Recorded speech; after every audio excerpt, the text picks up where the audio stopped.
This video is going to show you how to stop a dog from chewing using 6 easy tactics.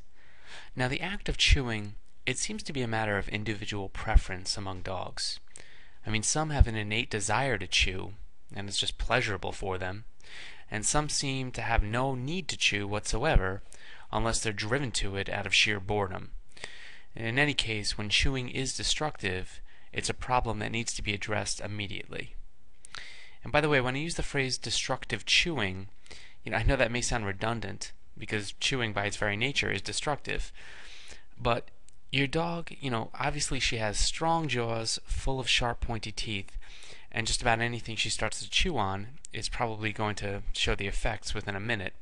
So just to clarify, when I use the phrase destructive chewing, I'm referring to inappropriate chewing, the kind of chewing that's focused on your own possessions or household items. Let's take a look quickly at the 3 reasons why dogs chew. Most dogs have a natural desire to chew. It's fun, and it passes the time, and it's self-rewarding. It's also self-reinforcing, meaning if she's chewing on something and it tastes good, that's self-reinforcing. Chewing also provides a nervous or bored or lonely dog with an outlet for her emotions. To an anxious dog, the repetitive act of chewing, it's soothing. It's the doggy equivalent of comfort food. Underexercised dogs often use chewing as a way of burning up nervous energy and giving themselves something to do. Let's take a quick look at the 6 ways you can prevent destructive chewing.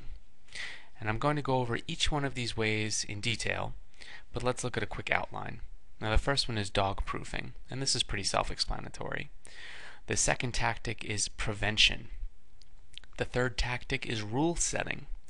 The fourth is provision. The fifth is supervision. And the sixth is something I like to call the switcheroo tactic, and I'll explain about that in a minute. So first is dog proofing. You need to take control of the situation, first and foremost. Manage your own possessions. Your first step should be to dog-proof your home. Even if you have the best behaved dog in the world, there's still no reason to test her self-control. After all, dogs explore the world with their mouths. Dog-proofing your home means taking whatever you don't want to end up in her mouth and making it unavailable. Consider her size and agility when deciding whether something's out of reach. Think about, can she jump? Can she climb? Can she leap onto something else to reach the desired object? How tall is she when she stands on the back of her legs? Things like that. And common targets in the home include books, eyewear, clothing, shoes, garbage, and small crunchy appliances like cameras, cell phones, and remote controls. It should go without saying that all food needs to be put securely away. Don't leave snacks on low tables or even countertops. You'd be surprised how acrobatic she can be when there's food at stake. Put all food into containers or in the pantry. Rinse your dirty plates clean of any food scraps before leaving them by the sink. The second tactic is prevention.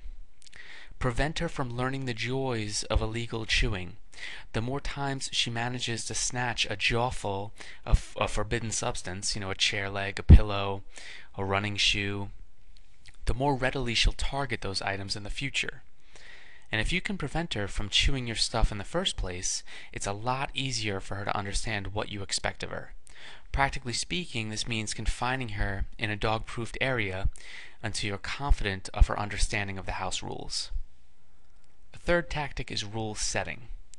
Don't set her up for failure by blurring the boundaries between her stuff, which is okay to chew, and your stuff, not okay to chew. Don't offer your dog cast-off clothes, shoes, or towels to chew and play with. Realistically, you can't possibly expect her to be able to tell the difference between your current shoes and the ones she's got in her mouth that you gave her 5 minutes ago. The fourth tactic is provision. You want to provide her with lots of tasty alternatives to your stuff. If her environment is relatively barren of attractive, appropriate chewing objects, you can hardly blame her for targeting your possessions. Remember, most dogs need to chew. If she's an adolescent, under 3 years, or a puppy under 1 year, her needs will be even more pronounced. So go on a toy and chew shopping spree, then give her 2 or 3 to play with at a time. And rotating the available toys every few days will keep things a novelty and interesting for her. The fifth tactic is supervision. Spend lots of time in active supervision. Yes, it might be easier for you to just keep her penned up in her crate, on the run or in the yard, but that's boring and horrible for her, and hardly much fun for you either. If you wanted a pet that you don't need to interact with, you'd have gotten a goldfish, right? She can't learn what you expect of her if she's spending all her time boxed up in the dog-proof zone. She needs the opportunity to explore the boundaries of your expectations, so she can understand what's appropriate and what's not. Finally, the sixth tactic is something I nicknamed the switcheroo. When you catch her chewing something inappropriate, interrupt her by making a loud noise. Clap your hands or make an ah ah ah ah kind of noise, and then immediately hand her a tasty and dog-appropriate alternative. You're going to make a switch, and this can be a rawhide bone or other approved chew toy. As your dog begins to understand that chewing her toys equals praise from you, and everything else equals trouble, you'll be positively reinforcing the proper chew techniques. And above all, you need to maintain a positive and productive attitude. Remember, keep your expectations realistic. You're not perfect, and neither is your dog. And there's likely to be at least one incident where a cherished item is damaged by her curiosity. Particularly in the early stages of your relationship, she's still learning the ropes. It'll take a while before she's completely reliable, and even then, if she's left by herself for too long or feels neglected, she may choose your stuff over hers to occupy her time. Remember, give her time to learn the rules, and plenty of you time to help her learn faster. And don't forget to take precautions and keep things out of reach until she's got the hang of the chewing rules. And to really speed up the process of obtaining complete obedience over your dog, you need to gain the alpha role status. This is by far the most important part of this whole process and dog training in general.